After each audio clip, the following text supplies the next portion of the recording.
what do you feel is necessary for tag team wrestling to be more in the forefront? Oh, I think for a casual fan, tag team wrestling is more theatrical. Uh, you've got two guys who are constantly competing physically in the ring, while two guys are working the crowd exclusively, or at least that's what they should be doing. Now, I can't speak for all tag teams, but for us, that's the biggest part, right? Is that we interact with the crowd. We like to get under their skins. We know what really irks them, and we enjoy it.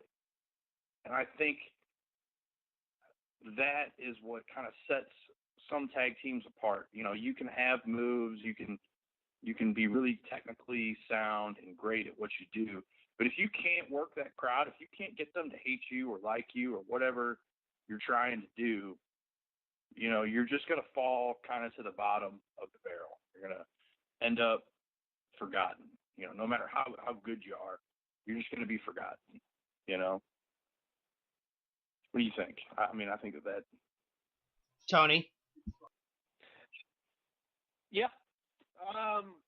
To my partner's point, I agree. I feel like we do a pretty good job of hiding in plain sight. I feel like if I can get the crowd hating on us enough, it lets us handle ourselves better in the ring.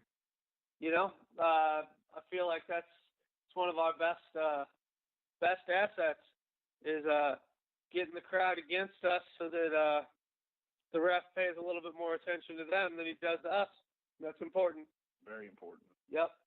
Now, And to your earlier point about us being a little newer in this game, let me tell you a little quick story. Jimmy and I have been working together for over a decade. We've traveled this country. We've been all over the states. We are touring musicians, born and bred into music as brothers, and we came out of that, and we're in a completely different world and a brand new adventure. But chemistry is no problem with the Arch City Mercenaries. Yeah, I would strongly reiterate that point. That's actually really interesting that you both are musicians and now it's kind of like pulling the reverse effect of Chris Jericho. You kind of cut your teeth into traveling and everything else of the sort, working together in music, and now you're taking, not to use a thing from LeBron James, but you're taking your talents into a different world now. And is there any differences from each world? I mean, obviously the traveling and the camaraderie is there because you two have known each other for a long time and been working together for a long time. Is there a different dynamic of traveling the roads as pro wrestlers versus musicians? Like, I actually really find that very interesting. I didn't know this. Sure, yeah. Well, I'll tell you the biggest change is that you carry a lot less gear as a pro wrestler Yeah. than you do as a traveling musician. That's for sure.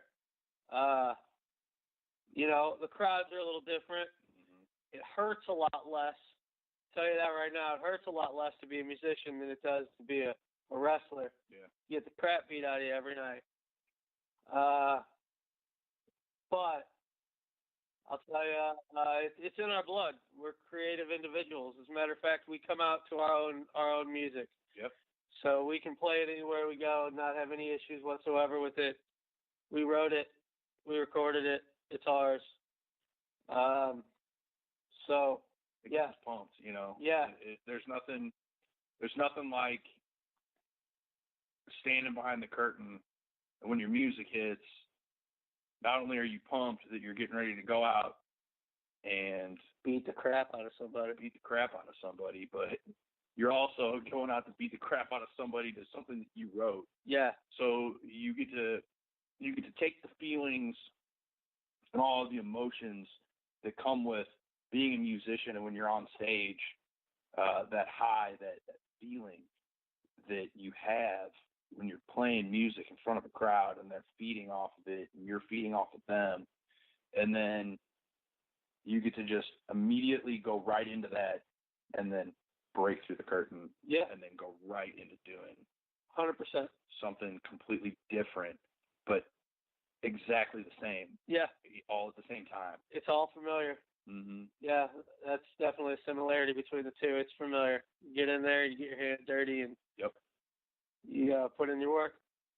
Yeah, because I'd imagine the creative process too is different. As somebody who's never been a musician, and I'm so uncoordinated. I mean, I can play a little drums, but that's besides the point. I guess you get the same feeling then, just doing creative things in two different kinds of outlets. I mean, it fills different voids, if you will. No. Yeah, it's definitely a creative outlet. Both are creative outlets. But back to my earlier point, this one just hurts a little bit more. Yeah, absolutely. I can imagine. I've been a wrestler, never a musician. We made up ourselves. Say that again. I wouldn't know both. I just know one, so I can only imagine it hurts a lot less being a musician traveling. Oh yeah. It definitely. depends on the night too, you know. Yeah. Oh geez, yeah, I can I imagine. definitely had some nights off stage where your neck and your back are just as sore as after a wrestling match. It's true. So, Depends on how much effort you put into it, really. yeah. After a show for a music gig, but that's besides the point. I don't want to get you in trouble that way. So anyway, you are the current reigning and defending Dynamo Pro Wrestling Tag Team Champions. You just defended them this past weekend, if my notes are correct here, against the Unlikely Heroes in a street fight. Now, talk about that. Like, is this like a long-running feud you guys have been having with them, or is this, what's the story there with both your respective teams? Yes, they are the bane of our existence. Mm-hmm. Those two, at every turn, are nipping at our heels, trying to come for our tag belts, which we took from them fair and square. Yeah. Very fair. So it has been a bit of a long-running feud. I hate them very much. I would agree with that. They are that nastiness that you step on in the parking lot. You just get stuck to your shoe and you can't get rid of it. They try so hard. Yeah. Oh man, I'm laughing over here because I can feel the hatred. I don't doubt it, but either way, the next show for Dynamo Pro Wrestling is where you'll more than likely done defending your tag titles again. Yeah, that's going to be March 23rd in DeSoto, Missouri. So, Yep. If you are in the area, please come out, listen, watch, whatever it is that you would like to do. We're gonna do what we do best, and that is kick some butt. Keep these belts. Keep them belts. Keeping them belts. Yep. Any means necessary. I don't want to get in trouble with your promoter here, but anyway, so you guys are travel musicians. How much have you gotten to travel yet as wrestlers? Again, only with the I want to say minimal experience in the most respectful way possible. Again, one you was debuted in 2015, and the other one in 2017. So, got about 2 to 4 years of pro wrestling experience between you. Have you gotten to travel with wrestling as much as you have with music so far? No, not as much as we did with. Do you like it that way though? Like, do you want to go out more? Or, I'm sorry. We will explore all options when it comes to leaving our home base. But I'll tell you what, we've got a pretty good thing going right now here, and we'll see what happens. Yeah, we want to give 100% to where we're at right now. We don't want to slide one promotion for another just because we're on the road. Okay. Well, hey, that's very respectful. That's very admirable of the two of you. Just concentrating on the area in which that you got started, I'm assuming, and just kind of concentrating all your energy on that, which is really cool too. Because that's I like that kind of spirit. We are on the line with the Arch City Mercenaries, Jimmy LaFleur and Tony Esteem. If you're not watching live here on Twitch, twitch.tv/Calypso426, I have the Twitter and Instagram handles here. And I couldn't find you on Instagram, Tony. I'm not sure if you have one. But anyway, Twitter for Jimmy LaFleur and Instagram at LaFleur_Jimmy. That's with an I. And then Tony on Twitter at Tony Esteem. So go follow them there as well. So let me ask you all this. Again, performing artists as yourselves. What got you into pro wrestling in the first place? Tony, I'll start you off with that one. Yeah, I lived, ate, and breathed in the music world for a lot of years. One of my bouncers was a wrestler, and I don't think he'd mind if I name dropped him. Kevin Lee Davison. Okay. Yep. Was one of my bouncers, and I was interested in what he was doing. I enjoyed the idea of trying something new. Went down to the Performance Center, started working, did some stuff with him, worked as his manager for a little while. Then I took my show on the road, worked as a singles wrestler for a little while. Jimmy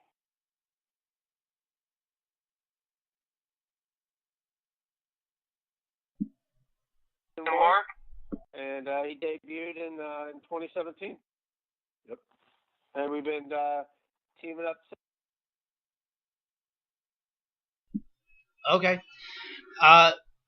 Were you two? Okay, were you two fans of wrestling growing up, or was this kind of like with Tony, what you were saying of it just kind of piqued your curiosity because you just happened to be working with someone who was involved with it? Oh no, 100%. I was definitely a giant fan of wrestling when I was a kid. I grew up around it. My mom was a massive wrestling fan back in her day. Growing up with the arena wrestling and seeing, all the legends, Ric Flair and Harley Race and King Kong Brody, and it just kind of took off when I was probably 7 or 8. We watched wrestling and I was hooked and watched it for many, many years. And then I kind of fell out of love with it for a little while and didn't do much. And then I moved in with a guy who was really big into it, and he got me back into watching it. And then Tony was just like, "Hey man, I'm up here wrestling. I need somebody to come do this with me." And it was always on my list of things to do. So I said, "Hey, cool man, I'm gonna do that. I'll come up with you. I'll take a training day and see what shakes out of it, right?" After about 10 minutes of rolling around, I was hooked and haven't quit ever since. So, yeah. I always joke, I'm going to do it until my body tells me I can't anymore. Yep, absolutely. Try and true. To answer your question, yeah, I've been a wrestling fan all my life. I grew up a huge fan of a lot of the Attitude Era stuff. I was a WCW guy too. I liked the NWO thing. I thought that was pretty cool. So yeah, like late 90s wrestling was fantastic. Fell out of it in the early to mid 2000s. Got back into it probably 2009, 2010 or so. Okay. Yeah, no, and I believe it, to Jimmy's point, it's great to have the family that was so involved with wrestling because my mother was huge into